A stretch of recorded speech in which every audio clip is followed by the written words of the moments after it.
Etymology of the word understand. Um, well, the etymology is quite simple, but I think the idea it brings is quite interesting. Maybe I've recorded a video about that, but I don't believe I have gone through this idea very deeply. Okay, uh, keep in mind when we're talking about etymology, we're not just talking about a curiosity. Some trivia you can tell a friend, and or a conversation starter. Look how smart I am. I know where this word comes from. I think, of course, that's fun. I really think etymology is fun, but sometimes we can understand words much better, and sometimes, just sometimes, we have a very interesting vision of reality, of philosophical concepts using etymology. A very nice example of that is the etymology of the word self-conscious. I've recorded a video. If you can't find it, just Google uh, Kondajeski, self-conscious. You can find that video, which helps us understand a psychological concept. But the theme of this video is not a psychological concept, but it's a concept regarding the way we understand, the way we acquire, and the way we have knowledge. You know. Okay, so understand. Before I tell you about the etymology of understand, because probably you're wondering, so stand under, there's something there, right? But before we talk about that, let's see how do we usually see the way we understand knowledge, at least for a more naive, superficial science, and general people in general. So let's imagine I want to know something about this pen. Okay, the idea is the pen is here, okay, and I am here. So the pen is the object of the knowledge, and I'm the subject of the knowledge. If you think about it, I have nothing to do with this pen. Okay, so I am from outside looking at the pen and getting all the information I can get about the pen. That's great. That's a nice idea. Um, but think about it. We can go further. We can think about trying to find out what is love. Okay, and a possible way of understanding love is understanding it as if it were a blue pen. Okay, love is a blue pen. That's a beautiful sentence you can write, you know, in your diary. Love is a blue pen. What do I mean by that? I I am the scientist, right? And I will look at love as a phenomenon, and I'm outside the phenomenon. I don't love, right? At least not while I am the scientist. So I analyze my patient here who is feeling love, right? A possible approach would be, for example, I don't know, I measure the connections of the neuron in the brain, okay? Or I see what chemical substances happen in the brain when the person is feeling love, right? So again, I'm seeing it from the outside. Or I can say that love is actually an instinct, a biological instinct of reproduction, and then we can go on with those traditional stories, right? So it's an instinct of reproduction, so I love a person in order to have possession over that person, etc., etc., etc. But look, in none of those cases, the person that is describing love is seeing love. The person is actually telling people that what they feel, what they're seeing is not what they think. They basically look at you and you say, you think you are feeling love, but you're not feeling love. Actually, it's biology. Actually, it's the chemical reactions of the brain. Actually, is so on, so on, and so on, right? So they are outside the love in order to describe love. And that's why a more naive, a more superficial science will tell you that actually you don't know what you're talking about. You don't know what you're feeling. Okay? Well, that's one perception of understanding things. Okay, we understand things as object. Now let's think about the etymology of the word understand, and let's see how it can help us introduce another way of seeing things. Under here, guys, is actually an older meaning of under. Under is not the idea of under, but under in the past meant in the middle of. And stand, I guess you already know because you can understand this video. So if you understand this video, you understand the word stand, like standing in line waiting for something. Okay, so I understand. I don't stand, under, I stand in the middle. So this is another conception of knowledge, right? You acquire knowledge of, let's get a very complex phenomenon, like love, like compassion, like hate, like justice, those things that are pretty hard, right?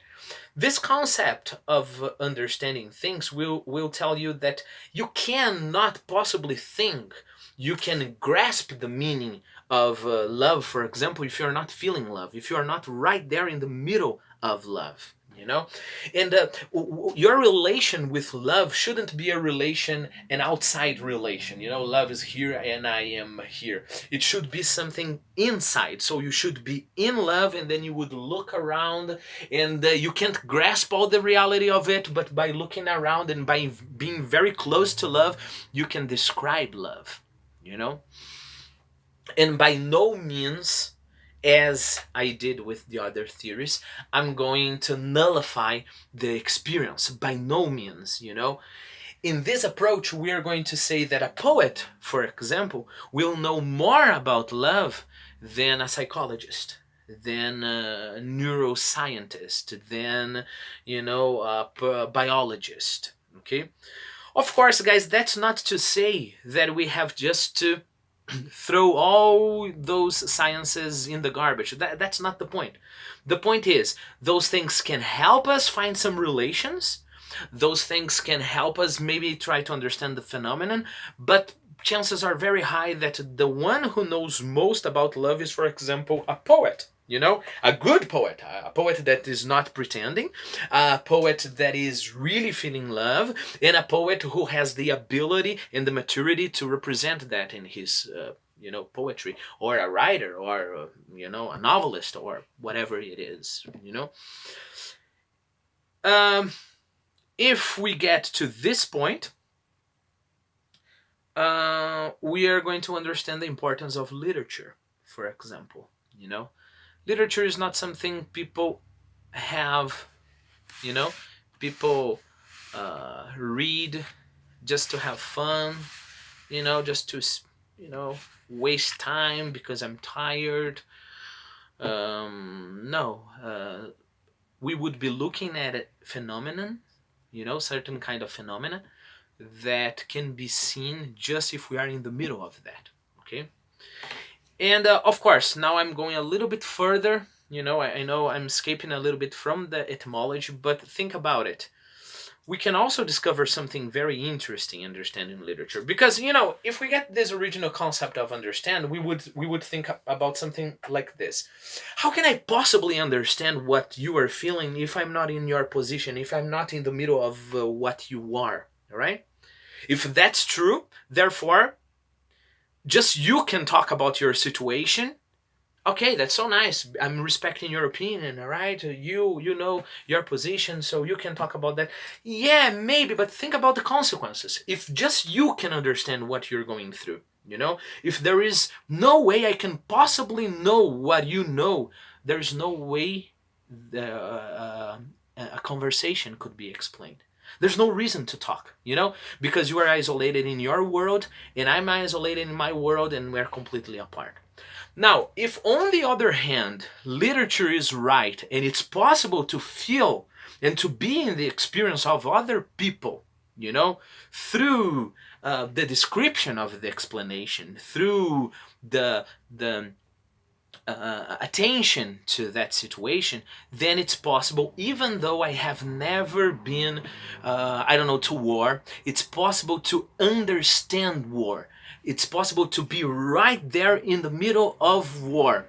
And if the writer is good enough, and if I pay attention enough, It's possible, even possible, that I understand war better than a person who was in war. I will understand more complex aspects of war more than a person who was in war. And then, of course, some people will think that's absurd, right?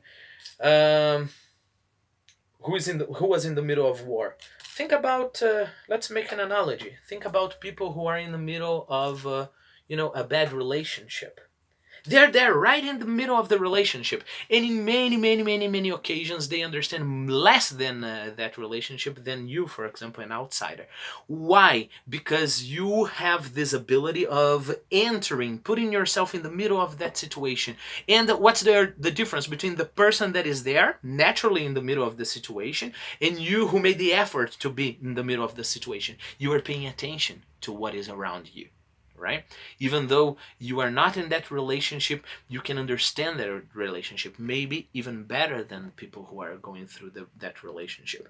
That's why sometimes, many, many, many times, a good psychologist understands more his patient than the patient himself. Okay, because he is there. All right. Again, there are two kinds of psychologists, taking into account what we're saying here. One psychologist would look at, your problem, and he has some answers for your problems, and he will analyze you from outside, and then he will check, a list, and he'll get a conclusion. Well, he's a psychotic. What should I do? He gets another book. I should prescribe this so and so. That's it. No, that wouldn't be a good psychology. That psychology is not understanding you.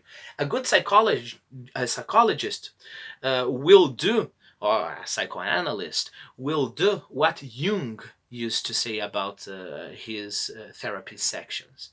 Jung said that every time he got a new patient, he would have to go down deep into that patient's life, and every time he was doing that, he was running a risk. Why? Because he was not there as an outsider, and maybe that world would swallow him, and he would never be able to come back to his certainty. So every patient for Jung would be um, a big challenge and would be a danger. But then, of course, you were going to ask, so why is Jung necessary?